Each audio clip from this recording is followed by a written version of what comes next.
ચાલો મિત્રો, તો આજે આપણે આગળનું ચેપ્ટર દશાંશ સ્વરૂપ શરૂ કરીએ. તે પહેલા ખાસ અને મહત્વની એક વાત માટે હું 2-4 મિનિટનો ટાઈમ લઈશ. મિત્રો, મેં છેલ્લે ટેલિગ્રામની અંદર છેલ્લા 2 લેક્ચરની ટેસ્ટ મૂકી અને આપણા ટેલિગ્રામના 1200 મેમ્બર છે, વિદ્યાર્થી મિત્રો 1200 એ જોઈન કરી છે અને તેમાંથી માત્ર ને માત્ર 300-400 લોકોએ ટેસ્ટ અટેમ્પ કરી છે. તો અહીંયા હું એટલું કહેવા માંગુ છું કે જે પણ વિદ્યાર્થી મિત્રોને, જે પણ મારા વહાલા વિદ્યાર્થી મિત્રોને એવી હવા હોય કે મેથેમેટિક્સને આપણે સ્કીપ કરી નાખશું અથવા તો આવા નાના નાના ટોપિક આપણે કરવાની જરૂર નથી, તો તે તેમની હવા દૂર કરી નાખે. કારણ કે મારો ખુદનો 4 વર્ષનો ગવર્મેન્ટ એક્ઝામની પ્રિપરેશનનો અનુભવ છે. કોઈ પણ વસ્તુ તમે સ્કીપ ના કરી શકો મિત્રો અહીંયા. અને સ્કીપ કરો ને 5-10 માર્કની વસ્તુ હોય, તમે સ્કીપ કરો તો બરોબર છે, પરંતુ 60 માર્કનું મેથેમેટિક્સ અને રીઝનિંગને તમે કઈ રીતે સ્કીપ કરી શકો? કોઈને પણ મનમાં એવો વહેમ હોય તો દૂર કરી નાખજો મિત્રો. દરેક ચેપ્ટર પૂરું થાય છે, તમે અહીંયા લેક્ચર આખો અટેમ્પ કર્યો છે, ત્યારબાદ તમે ઘરે જઈને નોટ બનાવી છે અને રિવિઝન કર્યું છે, અને બીજે દિવસે હું તમારી માટે ટેસ્ટ મૂકું છું ટેલિગ્રામમાં, અને તે ટેસ્ટ તમે દેતા નથી. એના મતલબ એવો થયો કાં તમારે રીડિંગ બાકી છે, કાં લેક્ચર જોવાનો બાકી છે, કાં તમને દાખલા નથી આવડતા. અને નથી આવડતા તમે એને સ્કીપ કરી નાખો તો લોસ કોને છે? મને નહીં, લોસ તમને જ છે મિત્રો. દરેકે દરેક વસ્તુ તમે ટાઈમ આપો. ઘણા લોકો એવા હોય કે સર અમારી પાસે ટાઈમ નથી રહેતો.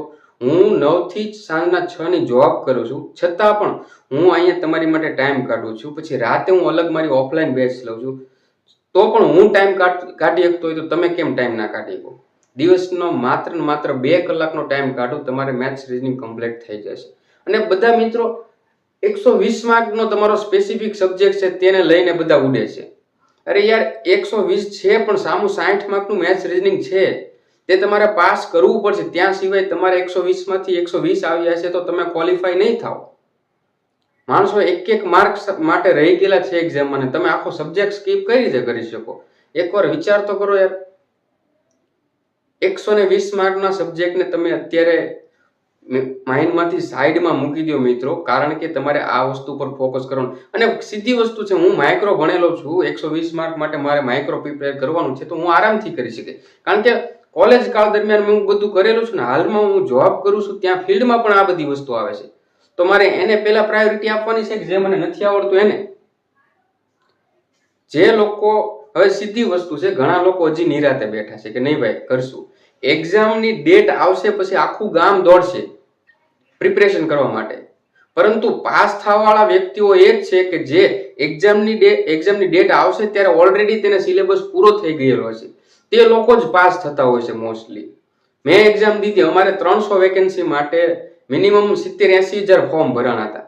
તો બધા લેપટેક જ છે, મારા જ ક્લાસમેટ હોય, આપણા જ ફિલ્ડના હોય બધા, એ બધાની જ્યારે કોમ્પિટિશન. અહીંયા કોઈ આર્ટ્સ કે કોમર્સ વાળું નથી આવવાનું કે તમે તમારા મેથેમેટિક્સ મને આવડે છે એના પાવર માર્યો છો. તો એક્ઝામની ડેટ જ્યારે પણ ડિક્લેર થાય ત્યારે તમારે ઓલરેડી સિલેબસ પૂરો હોવો જોઈએ, તો જ તમે પાસ થઈ શકશો મિત્રો.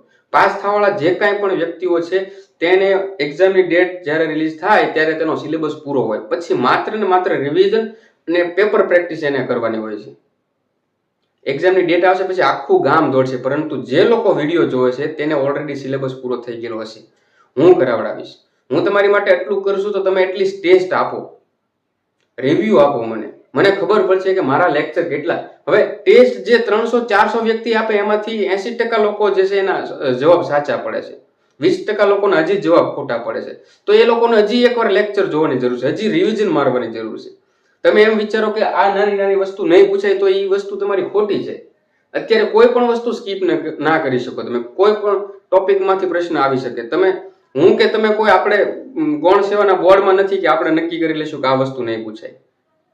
60 માર્કનું મેથ્સ રીઝનિંગ છે, જેમાંથી તમે રીઝનિંગના 20 માર્ક કાઢો ને તો 40 માર્ક મેથ્સના હોય. 40 માર્ક છે ને ટોટલ એના ચેપ્ટર 25 છે, તો દરેક ચેપ્ટરમાંથી 1 થી 2 પ્રશ્ન આવવાની પૂરેપૂરી પોસિબિલિટી છે.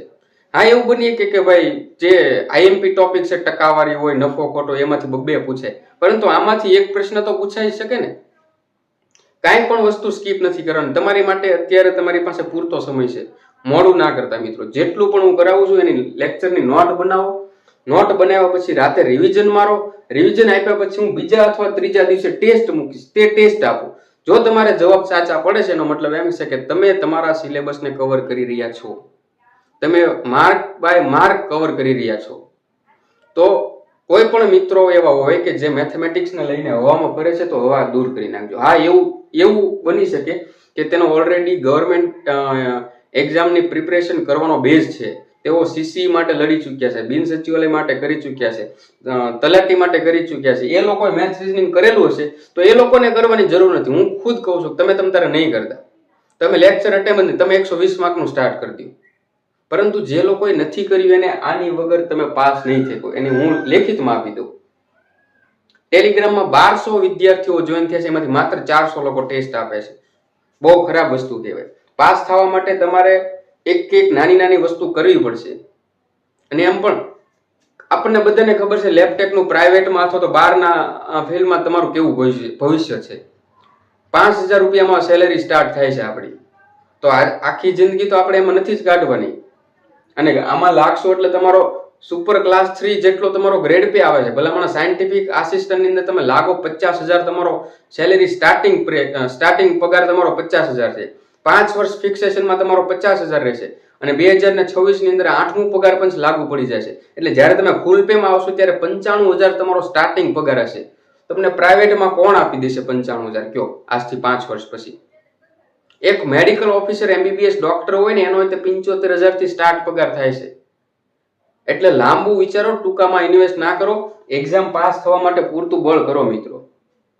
બસ વધારે કાંઈ નથી કેવું. બધા લોકો લેક્ચર પૂરેપૂરો જોવે, લેક્ચરની નોટ બનાવે, સાંજે રિવિઝન મારે ને બીજે દિવસે મોક ટેસ્ટ મેં જે ટેલિગ્રામની અંદર મૂકી હોય, લેક્ચર ટેસ્ટ જે મેં મૂકી હોય જે લેક્ચરમાંથી, એ અટેમ્પ કરે. હું બહારથી પ્રશ્ન નથી પૂછવાનો, જે મેં ભણાવ્યું છે એમાંથી હું પૂછવાનો છું. તો દરેક વ્યક્તિઓ અટેમ્પ કરે. તો હવે વધારે આગળ વાત નહીં કરતા આપણે આપણું યુનિટ જે ત્રીજું યુનિટ શરૂ કરવા જઈ રહ્યા છે તેના પર નજર કરીએ. છેલ્લે ચેપ્ટર પતશે ત્યારે ફરીથી આપણે એકવાર બધી વસ્તુ આગળના 2 ચેપ્ટર ને એની પર શોર્ટમાં નજર ફેરવી લઈશું. મિત્રો, હવે દશાંશ સ્વરૂપ છે. આ વસ્તુ આપણે આગળ ભણી ચૂક્યા છીએ કે પોઈન્ટ ફેરવવા હોય તો કઈ રીતે હોય, પોઈન્ટને દૂર કરવા હોય તો કેટલા વડે ગુણવા પડે, કેટલા વડે ભાગવા પડે. આ વસ્તુ આપણે અત્યારે કરીશું. એ એક્ઝામમાં પૂછાઈ શકે છે. અને એ સિવાય આગળના બધા ચેપ્ટરમાં દરેક ચેપ્ટરની અંદર આ વસ્તુ આવવાની છે. આ વસ્તુ શીખવી જરૂરી છે તમારે, ખાસ ભૂલ્યા વગર મિત્રો. તો ચાલો, આપણે મોસ્ટલી ફિઝિક્સ ની અંદર આ વસ્તુ ભણી ચૂક્યા છે. ફિઝિક્સ વાળા મિત્રોને તો આવડતું જ હશે કે આ દશાંશ અપૂર્ણાંક છે. આ તમે જેટલા જોવો છો ને તે, અને તેને સાદા અપૂર્ણાંકમાં એટલે કે પોઈન્ટ વગરના અપૂર્ણાંકમાં ફેરવવા માટે તમે શું કરશો? ગુજરાતીમાં કહું તો તમારે પોઈન્ટ દૂર કરવા માટે શું કરવું પડે તે આપણે ભણવાનું છે. ઓકે મિત્રો, હાલો. જો 3.5 છે, આમાંથી આપણે પોઈન્ટ કાઢી નાખવો છે અથવા તો પોઈન્ટને છેલ્લે લઈ જવો છે, બરોબર? તો તમે શું કરશો? તો સૌથી પહેલા યાદ રાખો કે ભાગાકારમાં તમારે પોઈન્ટ કાઢવો છે. આ 3.5 છે એની જગ્યાએ પોઈન્ટને તમારે અહીંયા છેલ્લે લાવવો છે. એટલે કેટલા થશે? 35 કરવા છે તો 1 પોઈન્ટ ફેરવો તો છેદમાં 10 મૂકવાના. સીધું યાદ રાખી લો, ગોખી લો, આમાં કાંઈ લોજિક લગાડવાનું નથી. 1 પોઈન્ટ ફેરવ્યો છે આપણે તો આપણે છેદમાં 10 મૂકશું. જો 2 પોઈન્ટ ફેરવશું તો 100 મૂકશું. જો 3 પોઈન્ટ ફેરવશું તો 1000 મૂકશું. આટલી જ વસ્તુ યાદ રાખવાની છે, બરોબર છે મિત્રો? અને આને ફરીથી આપણે ફર્ધર આપણે કરીએ તો 2 પંચા 10 અને 7 પંચા 35, તો આ 7 ના છેદમાં 5. આ સાદો અપૂર્ણાંક છે મિત્રો. જે આગળ જે આપણે ભણ્યા હતા, આ જે દશાંશ અપૂર્ણાંકમાંથી આપણે સાદા અપૂર્ણાંકમાં ફેરવ્યું છે મિત્રો. ચાલો, હવે એવી જ રીતે 2.75 છે મિત્રો. થોડુંક જગ્યા આમથી આમ થઈ શકે. 2.75 જે છે ને આપણે 2 પોઈન્ટ ફેરવી લેવા છે, પોઈન્ટ વગરના જ કરી નાખવું છે. તો 2.75 માંથી 275 કરવાના છે મિત્રો. તો કેટલા પોઈન્ટ ફેરવા પડશે? 1 અને 2. તો છેદમાં 1 ની પાછળ ટોટલ 1 અને 2 શૂન્ય આવશે. ઓકે મિત્રો, આને ફરીથી આપણે ફર્ધર આપણે ઉડાડીએ છીએ તો 25 ચોક 100, 25 11 275 એટલે 11 ના છેદમાં 4 આ જવાબ આવશે. ફરીથી આગળ મિત્રો, 5 ના છેદમાં 3.5 છે. હવે અત્યાર સુધી કેવું હતું કે આપણે અંશમાં જે છે છેદ પોઈન્ટ ફેરવા માટે છેદમાં આપણે 100 મૂકતા હતા, પરંતુ અહીંયા તો ઓલરેડી છેદમાં પોઈન્ટ છે. તો શું કરીશું? તો એના માટે 5 ગુણ્યા આપણે પહેલાથી પોઈન્ટ કાઢી નાખવો છે. 3.5 ની જગ્યાએ 35 કરવાના છે. મેન ઉદ્દેશ આપણો એ જ છે પોઈન્ટ કાઢો, બરોબર. 3.5 છે એમાંથી પોઈન્ટ કાઢીને 35 લખવા છે. તો એક પોઈન્ટ આપણે કાઢવાનો છે, તો અહીંયા જે છેદમાં હોય એનો અંશમાં મુકાશે, 1 ની પાછળ 1 શૂન્ય એટલે 10. સમજાણું મિત્રો? તો 7 પંચા 35, બરોબર. તો આનો જવાબ જે છે 10 ના છેદમાં 7 આવશે. ફરીથી આગળ જોઈએ મિત્રો. અહીંયા પણ એવું છે, છેદની અંદર જે પોઈન્ટ વાળી રકમ છે, આપણે પોઈન્ટ એકદમ સાવ એટલે સાવ પોઈન્ટ કાઢી નાખવો છે, તો શું કરીશું? આ 3.25 માંથી આપણે 325 કરવાના છે, તો શું કરશું? તો મિત્રો પોઈન્ટ પછી એક પોઈન્ટ કેટલા ફેરવવા પડશે? 1 ને 2 પોઈન્ટ ફેરવશું, બરોબર. તો 2 પોઈન્ટ ફેરવી તો 1 ની પાછળ 1 શૂન્ય અને આ બીજી શૂન્ય. તો મિત્રો હવે આનો જવાબ શું આવશે? છેદ ઉડાડતા આપણે જોઈએ 16 ના છેદમાં 13 આવશે મિત્રો. ટૂંકમાં મિત્રો વધારે ટાઈમ નથી લેતો એટલે હું જોઈ લઉં, તમે તમારી રીતે એકવાર કરી જોજો. હવે મિત્રો આપણે આ વસ્તુ ભણ્યા કે પોઈન્ટ દૂર કરવા માટે શું કરવું જોઈએ.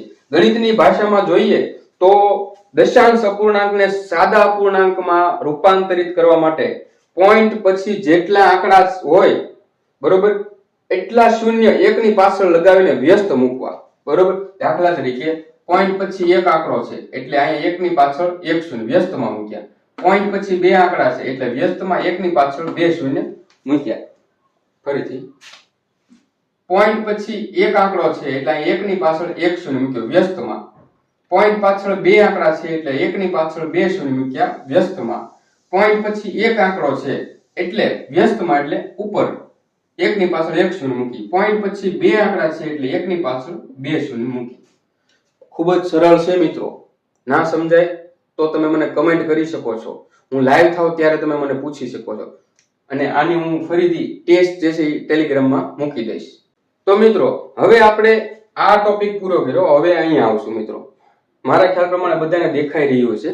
તો દશાંશ અંકો ગુણાકારમાં હોય તો પોઈન્ટ પછી જેટલા અંક હોય તે જમણી બાજુ ખસે અને ભાગાકારમાં હોય તો ડાબી બાજુ ખસે. તો ચાલો મિત્રો તેને આપણે જોઈએ. જો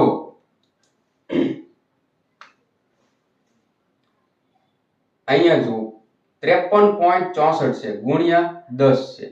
ગુણાકારમાં હોય તો જમણી બાજુ ખસશે એટલે 53.64 છે એની જગ્યાએ આવશે 1 પોઈન્ટ આ બાજુ ખેંચી લો જમણી બાજુ એટલે 536.4 છે મિત્રો. 1 પોઈન્ટ ખસ્યો છે કઈ બાજુ? જમણી બાજુ. જો મિત્રો ગુણાકાર હશે તો જમણી બાજુ ખસવાનું છે, જમણી બાજુ. અને જો ભાગાકાર હશે તો ડાબી બાજુ ખસવાનું છે, ડાબી બાજુ. ઓકે મિત્રો ચાલો હવે આગળનો દાખલો જોઈએ. પોઈન્ટ 9.6 ગુણ્યા 100. હવે જો આ 1 ની પાછળ 2 શૂન્ય છે એટલે આપણે 2 પોઈન્ટ ખસવાના છે. 9.6 જે છે, હાલો આ 9 પોઈન્ટ અહીંથી ખસી ગયો 9 6 અને 0. જો અહીંથી આપણે ટોટલ 1 અને 2 પોઈન્ટ ખસ્યા છે કારણ કે ગુણાકારમાં 100 છે. અહીં 10 હતા એટલે 1 પોઈન્ટ, 100 છે એટલે 2 પોઈન્ટ. ઓકે મિત્રો ફરીથી આગળનો આપણે દાખલો જોઈએ. 34.56 છેદમાં 10. જો અહીંયા ભાગાકાર આવે તો કઈ બાજુ ખસવાનું છે? ડાબી બાજુ.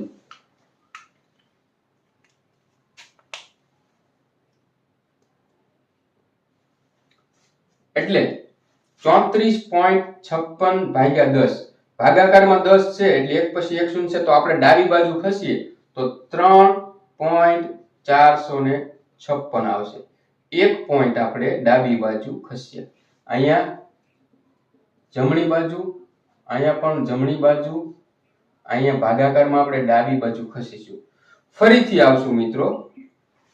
ફરીથી ભાગાકારની અંદર છે એટલે 7.8 છેદમાં 100 એટલે આ પોઈન્ટ જે છે આપણે 1 ને 2 શૂન્ય છે એટલે 2 વાર ખસીશું. આ 1 ને 2 વાર ખસીશું એટલે 0.078 ડાબી બાજુ ખસીએ આમાં આપણે. ફરીથી મિત્રો, જ્યારે આ રીતના ગુણાંકમાં 10 અથવા તો 100 અથવા તો 1000 અથવા તો 10,000 હશે, બરોબર, પોઈન્ટ વાળી સંખ્યાના, તો ગુણાકારમાં હશે તો આપણે જમણી બાજુ ખસીશું અને જો ભાગાકારમાં હશે તો આપણે ડાબી બાજુ ખસીશું, બરોબર. તો હવે જો અહીં મિત્રો 53.64 ગુણ્યા 10 છે, ગુણાકારમાં 10 છે તો 10 હોય તો 1 પોઈન્ટ ખસો, તો અહીંથી આપણે 1 પોઈન્ટ ખસ્યા તો 536.4. ગુણાંક 100 છે તો 2 પોઈન્ટ ખસ્યું, 9 પોઈન્ટ, અહીંથી 1 પોઈન્ટ અને હજી 1 પોઈન્ટ જમણી બાજુ. ગુણાકારમાં છે તો જમણી બાજુ. હવે ભાગાકારમાં જો ભાગાકારમાં છે, બરોબર, તો ડાબી બાજુ આપણે 1 પોઈન્ટ ખસ્યા. પછી 100 છે તો ડાબી બાજુ આપણે 1 અને 2 પોઈન્ટ ખસ્યા, બરોબર. બહુ જ સરળ છે મિત્રો, સમજવા માટે ખૂબ જ સરળ છે. તો મિત્રો, આ બધી નાની નાની વસ્તુ જે છે એ અત્યારે આવડશે, આ બેઝિક ગણિત તમને આવડશે તો આગળનું ગણિત આવડશે, ત્યાં સિવાય નહીં આવડે. તો મિત્રો આગળ જોઈએ. તો હવે જ્યારે પોઈન્ટ વાળા ગુણાકાર અને ભાગાકાર હોય તો આપણે 10 ના ગુણાંકમાં કોઈ પણ વસ્તુ હોય તો સમજાય કે પોઈન્ટ ફેરવી લેવાના, પરંતુ સામાન્ય આંકડા હોય તો પોઈન્ટ વાળા ગુણાકાર અને ભાગાકાર કરવાની પદ્ધતિ કઈ રીતની છે તો તેના વિશે આપણે હવે સમજીશું. જો મિત્રો, સૌથી પહેલા પોઈન્ટ વાળા ગુણાકાર માટે સમજીએ તો પોઈન્ટ જે છે એ પહેલા ભૂલી જાઓ, તમે સામાન્ય રીતે ગુણાકાર કરી લો, બરોબર. પછી ગુણાકાર હશે તો પોઈન્ટ પછીના આંકડાનો સરવાળો કરો અને ભાગાકાર હશે તો બાદબાકી કરવાની છે. હજી નહીં સમજાણું, હવે આપણે એક્ઝામ્પલ તરીકે જોઈ લઈએ. 1.2 ગુણ્યા 3 છે તો સમજી લો, આપણને આવડતું છે, પરંતુ થોડી વાર માટે પોઈન્ટ ભૂલી જાઓ. તો આ 12 થયા, 12 ગુણ્યા 3 એટલે ટોટલ 36 થશે. ઓકે. હવે મિત્રો, હવે શું કરવાનું છે? પોઈન્ટ પછી જેટલા આંકડા છે, અહીંયા પોઈન્ટ પછી કેટલા આંકડા છે તો કે 1, અહીંયા પોઈન્ટ પછી કેટલા આંકડા છે તો કે 0. આ બંનેનો સરવાળો કરો, 1 + 0 એટલે 1. તો અહીંયા જે છે આપણે પોઈન્ટ પછી આ જવાબ 1 આવ્યો તો અહીંયા આપણે એક આંકડા પછી પોઈન્ટ મૂકીશું. સમજાણું મિત્રો? પોઈન્ટ પછી જેટલા આંકડા જે છે, બરોબર, એનો સરવાળો કરો અને અહીંથી એટલા આંકડા હાલતા જાઓ. તો અહીંયા 1 આવ્યો તો આપણે 1 આયલા. તો હવે મિત્રો આગળનું સમજી. જો 0.2 ગુણ્યા 0.3, પહેલા પોઈન્ટ ભૂલી જાઓ. 2 ગુણ્યા 3 કરો એટલે કેટલો આવશે જવાબ તો કે 6 આવશે સર. 6 આવ્યા. તો હા, હવે પોઈન્ટ પછી કેટલા આંકડા છે? અહીંયા 1 છે અને અહીંયા તો કે ત્યાં પણ 1 છે. 1 + 1 એટલે ટોટલ કેટલા થયા? 2. તો આપણે 2 આંકડા ફરીને પછી પોઈન્ટ મૂકવાનો છે. તો સૌથી પહેલા હાલો, અહીંયા પોઈન્ટ છે, આ પહેલો આંકડો, પછી આ બીજો આંકડો, એટલે 2 આંકડા ફરી ગયા તો 0.06 આપણો જવાબ આવશે. સરળ છે મિત્રો, કાંઈ નથી. પોઈન્ટ પછી જેટલા આંકડા હોય ને એનો સરવાળો મારો, એને પછી અહીંથી એટલા પોઈન્ટ ફેરવી દો. આ ગુણાકાર છે મિત્રો, ગુણાકાર હશે, ગુણાકારમાં સરવાળો થશે. જ્યારે ગુણાકાર હશે તો શું થશે તો કે સરવાળો થશે. પરંતુ હવે આપણે જોઈએ ભાગાકાર. તો ભાગાકાર હશે તો પોઈન્ટ ની શું થશે? બાદબાકી થશે, બરોબર. તો હવે તમને આઈડિયા આવી ગયો છે કે ભાઈ ભાગાકારની અંદર બાદબાકી થશે. તો અત્યારે 1.44 છેદમાં 1.8, સૌથી પહેલું કામ આપણું પોઈન્ટ ને ભૂલી જવાનું, એટલે 144 ના છેદમાં 18 છે તો 18 144 આવે, બરોબર. તો 18 144 આવે તો જવાબ આપણો 8 આવે. હવે પોઈન્ટ નો વારો. પોઈન્ટ ની વાત કરીએ તો પોઈન્ટ ની ગણતરી કરીએ. પોઈન્ટ પછી કેટલા આંકડા છે તો કે સર 2. અહીંયા પોઈન્ટ પછી કેટલા આંકડા છે તો કે 1. હવે આ બંનેની બાદબાકી કરી, 2 માંથી 1 કાઢીએ તો 1 વધે. તો 1 વધે તો આપણે અહીંયા પોઈન્ટ કેટલા ફેરવવાના છે? 1. તો અહીંયા પોઈન્ટ આવે તો પોઈન્ટ ની પહેલા 0 આવે. સમજાય છે મિત્રો? સાયન્સના વિદ્યાર્થીઓ માટે આ આટલું બધું કોમ્પ્લિકેટેડ નથી. આપણે ફિઝિક્સ ની અંદર ઓલરેડી એપ્લાય કરી ચૂક્યા છીએ. ઓકે મિત્રો, હાલો ફર્ધર. 0.6 છેદમાં 0.03, તો સૌથી પહેલા પોઈન્ટ ને ભૂલી જાઓ. તો 6/3 કરી તો જવાબ આવશે 2. ઓકે મિત્રો? હા. તો કે હવે સર આપણે કરવાનું છે પોઈન્ટ ની બાદબાકી. તો પોઈન્ટ પછી કેટલા આંકડા છે? 1 છે. અહીંયા પોઈન્ટ પછી કેટલા આંકડા છે તો કે 2 છે. તો 1 માંથી 2 કાઢીએ તો જવાબ કેટલો આવે -1. તો આપણે જનરલી કેવું હોય કે એક જવાબ આવતો હોય તો અહીંથી આપણે આમ 1 પોઈન્ટ ફેરવો, પરંતુ અહીંયા કેવો આવે છે માઈનસ આવે છે, તો આપણે અત્યાર સુધી આ દિશામાં હાલતા હતા, બરોબર, પરંતુ માઈનસ આવે એટલે આપણે ઊંધી દિશામાં હાલશું. એટલે ઓલરેડી અહીંયા પોઈન્ટ છે તો ત્યાંથી આપણે 1 પોઈન્ટ આમ ખેંચવી લઈશું. તો ઈ બાજુ ખસે તો અહીંયા પોઈન્ટ આવે તો અહીંયા વચ્ચે 0 આવશે, અહીંયા 0. તો ટોટલ જવાબ આપણો થયો 20. મિત્રો ખૂબ જ સરળ છે. ગુણાકાર હશે તો પોઈન્ટ પછીના આંકડાનો સરવાળો થશે, બરોબર. ભાગાકાર હશે તો પોઈન્ટ પછીના આંકડાની બાદબાકી થશે. પહેલું સ્ટેપ પોઈન્ટ ભૂલી જાઓ, પોઈન્ટ ભૂલીને પછી ગુણાકાર અથવા ભાગાકાર કરી લો. પછી તમે જુઓ, જો ગુણાકાર હશે તો પોઈન્ટ પછીના આંકડાનો સરવાળો કરો, ભાગાકાર છે તો પોઈન્ટ પછીના આંકડાની બાદબાકી કરો. ચાલો મિત્રો, સમજાઈ ગયું? તો હવે આપણે આગળ ચાલીશું. તો મિત્રો, હવે વર્ગમૂળ અને ઘનમૂળની અંદર પોઈન્ટ વાળા અંકોના વર્ગમૂળ અને ઘનમૂળ કઈ રીતે કરવા તે સમજીશું. મિત્રો બધા ધ્યાન રાખજો, લેક્ચર નોટની અંદર બધું ઉતારતા જાજો, બરોબર. તો વર્ગમૂળની અંદર સૌથી પહેલા જોઈએ મિત્રો, આ વર્ગમૂળ છે, આ બે દાખલા વર્ગમૂળના છે. તો વર્ગમૂળની અંદર કેવું છે કે પોઈન્ટ પછી જેટલા આંકડા હોય ને, સૌથી પહેલા પોઈન્ટ ભૂલી જાઓ, પછી એનું વર્ગમૂળ કરો એટલે જે જવાબ આવે, અને પછી અહીંયા જે પોઈન્ટ પછી જેટલા આંકડા હતા ને, તો અહીંયા જવાબમાં એના પોઈન્ટ પછી અડધા આંકડા થઈ જાય છે, બરોબર. તો દાખલા તરીકે જોઈએ તો 0.36 જે છે તેનું વર્ગમૂળ કરવાનું છે. તો સૌથી પહેલો આપણો નિયમ પોઈન્ટ ભૂલી જાઓ. તો 36 નું વર્ગમૂળ કેટલું થાય? તો કે સર 36 નું વર્ગમૂળ 6 થાય. ઓકે, તો હવે શું કરવાનું સર? તો કે વર્ગમૂળ રકમની અંદર પોઈન્ટ પછી કેટલા આંકડા છે? 1 અને 2. તો નિયમ પ્રમાણે અહીંયા પોઈન્ટ પછી કેટલા આંકડા થઈ જશે? અડધા. એટલે 1 2 ના અડધા 1 થઈ જશે, તો આ 1 આવી ગયું, તો પોઈન્ટ આવશે અહીંયા. તો જવાબ આવશે 0.6. સમજાઈ ગયું? આગળનો દાખલો તો 0.0004. સર આનું વર્ગમૂળ કઈ રીતે થાય? તો પહેલો નિયમ વર્ગમૂળ પોઈન્ટ ને ભૂલી જાઓ. પોઈન્ટ ભૂલી ગયા તો 4 નું વર્ગમૂળ કેટલું થાય? તો કે સર ઈ તો ઈઝી છે, સાવ 2 થાય 4 નું વર્ગમૂળ. Okay, done. હાલ હવે આગળ તો કે સર તો પોઈન્ટ ની ગણતરી કરીએ. પોઈન્ટ પછી ટોટલ કેટલા છે? 2 અને 2 4. તો 4 છે તો અહીંયા એના અડધા થઈ જશે એટલે 2. એટલે આ એક અહીંયા ને એક અહીંયા, પોઈન્ટ આવશે અહીંયા. તો એ પ્રમાણે જવાબ જોઈએ તો જ્યાં ખાલી જગ્યા છે ત્યાં 0 મૂકીશું ને આગળ 0. 0.02 આ જવાબ આવશે. સમજાણું મિત્રો? વર્ગમૂળની અંદર સૌથી પહેલા પોઈન્ટ ભૂલી જવાના છે. પોઈન્ટ ભૂલી જાય એટલે પછી એનો જે વર્ગમૂળ થાતું ઈ કરો. પછી કેવું છે, પોઈન્ટ પછી ટોટલ જેટલા આંકડા છે ને એને અડધા મૂકવાના. તો કે અહીંયા પોઈન્ટ પછી 2 આંકડા છે તો અહીંયા પોઈન્ટ પછી કેટલા આવશે? 1 આવશે. અહીંયા પોઈન્ટ પછી ટોટલ 4 આંકડા છે તો અહીંયા એના અડધા આવશે, કેટલા આવશે? 2 આવશે. ખૂબ જ સરળ છે મિત્રો. હવે આગળ જોઈએ ઘનમૂળ. ઘનમૂળની અંદર કેવું છે, આનું જેટલું આમ હતું એટલું સેમ ટુ સેમ છે, પરંતુ અહીંયા જેમ આપણે પોઈન્ટ પછીના આંકડા જેટલા આવે એના અડધા કરતા, તો અહીંયા પોઈન્ટ પછી જેટલા આંકડા આવશે એના ત્રીજા ભાગના જવાબમાં આવશે.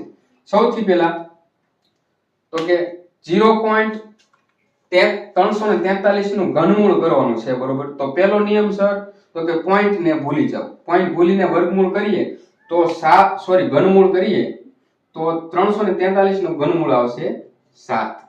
ઓકે સર, આ તો સમજાઈ ગયું. હવે પોઈન્ટ ની ગણતરી કરીશું આપણે. પોઈન્ટ પછી કેટલા આંકડા છે? 1 2 3. તો 3 જે છે તો જવાબમાં એના ત્રીજા ભાગના આવશે. તો એના ત્રીજા ભાગના એટલે 3 ના ત્રીજો ભાગ એટલે 1 આવશે. એટલે આ પોઈન્ટ પછી એક જ આંકડો આવશે, તો અહીંયા પોઈન્ટ આવી જશે. ઓકે, તો પોઈન્ટ પછી એક આંકડો છે, હા, આગળ 0 આવી જશે. આટલું સરળ છે મિત્રો. ફરીથી આગળનો દાખલો છે 0.000064. એનું ઘનમૂળ કરીએ તો કેમ કરવું છે? તો કે પહેલો નિયમ આપણો પોઈન્ટ ને ભૂલી જાઓ. પોઈન્ટ ને ભૂલીને 64 નું ઘનમૂળ કરીએ તો 4 આવશે, બરોબર. તો 4 આપણો જવાબ આવશે. પણ સર હજી તો અધૂરો દાખલો છે, હું સમજુ છું અધૂરો દાખલો. તો પોઈન્ટ પછી જેટલા આંકડા છે એની ગણતરી કરીશું આપણે. તો કે હા સર, પોઈન્ટ પછી કેટલા આંકડા છે? તો 2 2 ને 2 4 ને 2 6. 6 આંકડા છે તો અહીંયા જવાબમાં પોઈન્ટ પછી કેટલા આંકડા આવશે? સર ત્રીજા ભાગના આવશે. તો 6 ના ત્રીજા ભાગના કેટલા થશે? 2. આ 1 આ 2. ઓકે ચાલો, એટલું સમજાઈ ગયું. તો પોઈન્ટ આવશે અહીંયા જ્યાં ખાલી જગ્યા હોય ને 0 અને પોઈન્ટ ની આગળ તો હંમેશા 0 જ લાગે. સાયન્સના વિદ્યાર્થીનો અમારે સમજાવવું ન પડે મારા ખ્યાલ પ્રમાણે, બરોબર. ફરીથી એકવાર સમજી લઈએ. ઘનમૂળની અંદર પહેલા પોઈન્ટ ભૂલી જાઓ અને સીધું ઘનમૂળ કરો. પછી પોઈન્ટ પછી જેટલા આંકડા આવે, બરોબર, 1 2 અને 3, 3 ના ત્રીજા ભાગના આપણે અહીંયા મૂકીશું. 3 નો ત્રીજો ભાગ એટલે 1 જ થાય. કે સમજાવું 3 નો ત્રીજો ભાગ કેટલા થાય? ઓકે. પછી ફરીથી પહેલા પોઈન્ટ ભૂલી જાઓ, સીધું ઘનમૂળ કરો. 4 આવી ગયું. હવે પોઈન્ટ પછીના આંકડાની ગણતરી કરો. આ 2 ને 2 4 ને 2 6. 6 નો ત્રીજો ભાગ કેટલો થશે? તો કે સર 2 થશે. તો આ પોઈન્ટ પછી 2 આંકડા અહીંયા આવશે. આટલું સરળ છે મિત્રો. તમને જો કોઈ હજી સમજાતું ન હોય તો કમેન્ટ કરજો. હું મારી મેથડને હજી ઇમ્પ્રૂવ કરીશ, કારણ કે મારે મારી ઓફલાઈન બેચમાં ભણાવવાનો અનુભવ છે. સામા વિદ્યાર્થી નથી બેટા, માત્ર ને માત્ર કેમેરાને સામે ભણાવવું થોડુંક ડિફિકલ્ટ લાગે. તો મારી પરિસ્થિતિને પણ તમે થોડી સમજો એવું હું ધારું છું, બરોબર. ચાલો મિત્રો હવે આગળ જોઈએ. તો મિત્રો આજે આપણે ચેપ્ટરમાં ટોટલ 6 પદ્ધતિ ભણ્યા છે. પોઈન્ટને ફેરવવા માટેની 6 પદ્ધતિ. દશાંશ પૂર્ણાંકમાંથી સાદા પૂર્ણાંકમાં ફેરવવા માટેની ટોટલ 6 મેથડ જે છે, 6 મેથડનો એક દાખલો મેં લઈ લીધો છે, જેથી તમે સમજી શકો. ઓકે મિત્રો, જલ્દીથી ફાસ્ટ રિવિઝન મારી દઈએ ને સાથે સાથે ગણતા જઈએ, બરોબર. તો સૌથી પહેલા આપણે જોઈએ તો પહેલી પદ્ધતિ ભણ્યા કે આપણે પોઈન્ટ કાઢી જ નાખવો હોય તો આપણે શું કરવું પડે. તો કે સર પોઈન્ટ 3.5 છે અને પોઈન્ટ કાઢો, બરોબર, તો 35 થઈ જાય. અને પોઈન્ટ કાઢવા માટે એના વ્યસ્તમાં આપણે 1 ની પાછળ પોઈન્ટ પછી જેટલા આંકડા હોય એટલે લગાડી દેવાના. 3.5 છે એટલે 1 પોઈન્ટ પછી એક આંકડો હતો તો અહીંયા 10 લાગી જશે, બરોબર. તો કે હા, હવે તો સીધી વસ્તુ છે, છેદ જ ઉડાડવાના છે આપણે, બરોબર. તો 7 5 35, સોરી 5 થતા 35 ને 5 દુ 10. તો જવાબ આપશે 7 ના છેદમાં 2. ઓકે, સિમ્પલ હતું, આપણે ભણી ચૂક્યા. હવે બીજી મેથડ. સર 53.64 ગુણ્યા 10 કરવાનો છે. જો ગુણાકારમાં 10 હશે તો પોઈન્ટ જે છે જમણી બાજુ ચાલશે. તો ગુણાકારમાં 10 છે એટલે 536.4 આવશે, બરોબર. જો અહીં 100 હોત તો હજી એક પોઈન્ટ હાલી જાત. ઓકે, આ આપણો જવાબ છે. હવે પોઈન્ટ વાળા ગુણાકાર, આ તો 10 ના ગુણાકારમાં હતા, પણ રેન્ડમ આંકડા હોય તો કેમ કરવાનું? તો કે આપણે શીખ્યા તે પ્રમાણે સૌથી પહેલા પોઈન્ટ ભૂલી જાઓ, સીધો ગુણાકાર કરો. તો 2 તેરી 6 થાય. હા સર 6 તો થાય છે. હવે કેવું કરવાનું છે? પોઈન્ટ પછી કેટલા આંકડા છે? અહીંયા 1, અહીંયા 1, બરોબર. તો એ બંનેનો સરવાળો કરો તો પોઈન્ટ પછી 1 + 1 એટલે ટોટલ 2 થાય. તો અહીંયા પોઈન્ટ પછી 2 આંકડા આવવા જોઈએ. એક આંકડો તો છે, એક આપણે 0 હજી મૂકી દઈએ અને અહીંયા પોઈન્ટ મૂકી દો. પોઈન્ટ પછી 2 આંકડા આવી ગયા. હા સર, આ આપણો જવાબ. ઓકે, હવે ભાગાકારમાં હોય તો આ જેમ સરવાળો થયો એમ અહીંયા બાદબાકી થશે, બરોબર. તો સૌથી પહેલા પોઈન્ટ ભૂલી જાઓ. પોઈન્ટ ભૂલી ગયા, 144 ના છેદમાં 18 કરી તો 18 × 8 144 થાય. તો કે આપણો જવાબ તો 8 છે. પરંતુ પોઈન્ટની ગણતરી બાકી છે. અહીંયા પોઈન્ટ પછી કેટલા આંકડા છે? તો કે 2. અહીંયા પોઈન્ટ પછી કેટલા આંકડા છે? 1. આ બંનેની બાદબાકી કરીશું તો 2 માંથી 1 જાય તો વધે કેટલા? 1. તો પોઈન્ટ પછી એક આંકડો હોવો જોઈએ. તો આ 1 તો ઓલરેડી છે, તો હાલો અહીંયા પોઈન્ટ મૂકીને 0. 0.8 પોઈન્ટ પછી એક આંકડો. ઓકે સર, હવે વર્ગમૂળનું કઈ રીતે હોય? તો કે વર્ગમૂળમાં પણ એમ જ કરવાનું છે. સૌથી પહેલા પોઈન્ટ ભૂલી જાવ અને વર્ગમૂળ કરી નાખો. પોઈન્ટ 36 નું વર્ગમૂળ કરવાનું છે તો પોઈન્ટ ભૂલી ગયા, વર્ગમૂળ કરો. 36 નું વર્ગમૂળ કેટલું આવે? તો કે સર 6 જ આવે. તો બધાને ખબર હોય. હા તો સાચી વાત છે. હવે પોઈન્ટ પછી કેટલા આંકડા છે? તો કે 2. વર્ગમૂળની અંદર પોઈન્ટ પછી જેટલા આંકડા હોય એના જવાબમાં હંમેશા અડધા થઈ જશે. ઓકે, તો અહીંયા 2 છે તો અહીંયા પોઈન્ટ પછી એક જ આંકડો આવવો જોઈએ. હાલો, તો સર 1 તો છે જ તે, તો અહીંયા પોઈન્ટ મૂકીને જવાબ મૂકી દો. ઓકે, હવે સર ઘનમૂળમાં કેવું હોય? તો કે પોઈન્ટ પછી જેટલા આંકડા હોય એનાથી પહેલા આપણે નથી જોવાનું, પહેલા પોઈન્ટ ભૂલી જાવ. પોઈન્ટ ભૂલી ગયા તો 64 નું ઘનમૂળ કેટલું થાય? તો કે સર ઈ તો 8 થાય. ઓકે, તો જવાબ આવી ગયો? નહીં, હજી પોઈન્ટ ની ગણતરી કરવાની બાકી છે. તો પોઈન્ટ પછી કેટલા? 2 ને 2 4 ને 2 6, ટોટલ 6 છે. તો ઘનમૂળની અંદર હંમેશા ત્રીજા ભાગના પોઈન્ટ થઈ જશે. તો 6 ના ત્રીજા ભાગના એટલે 2. એક તો અહીંયા છે, એક આપણે જે 0 મૂકી દી, પોઈન્ટ 0.08. ઓકે, તો મિત્રો આજનું આપણું ચેપ્ટર અહીંયા પૂરું થઈ જાય છે. હવે જે લોકો પણ છેલ્લે સુધી રહ્યા છે તે મને જણાવશે કે મારો લેક્ચર તમને કેવો લાગ્યો. થોડા રિવ્યુ આપજો. તમે શું છેલ્લે સુધી જોયો છે વિડિયો? તો કમેન્ટની અંદર લખીને મોકલો, સર મેં છેલ્લે સુધી જોયો છે. અને મિત્રો કાંઈ પણ પ્રકારની ડિફિકલ્ટી હોય તો તમે મને કમેન્ટમાં જણાવો, અથવા તો ઇન્સ્ટાગ્રામમાં મેસેજ કરો, અથવા તો ટેલિગ્રામની ચેનલ જોઈન કરી લો. બરોબર, હું તમને ટ્રાય કરીશ કે બધી જ વસ્તુ સોલ્વ કરાવી શકું. અને બધાની કમ્પ્લેન એવી હતી, સર થોડીક સ્પીડ વધારો. મિત્રો દરેક વ્યક્તિની ગ્રાસ્પિંગ પાવર સરખો હોતો નથી, દરેક વ્યક્તિ બધું જલ્દીથી સમજી શકતો નથી. એટલે જે લોકોને સ્પીડ ધીમી લાગતી હોય યુટ્યુબની અંદર ઓપ્શન છે થોડીક સ્પીડ વધારીને જોઈ લો, કારણ કે અમુક લોકોને જેને નથી સમજાતું તેની માટે મારે ધીમી સ્પીડ જોશે. ઓકે, ચાલો મિત્રો, આજ માટે આટલું. જય હિન્દ.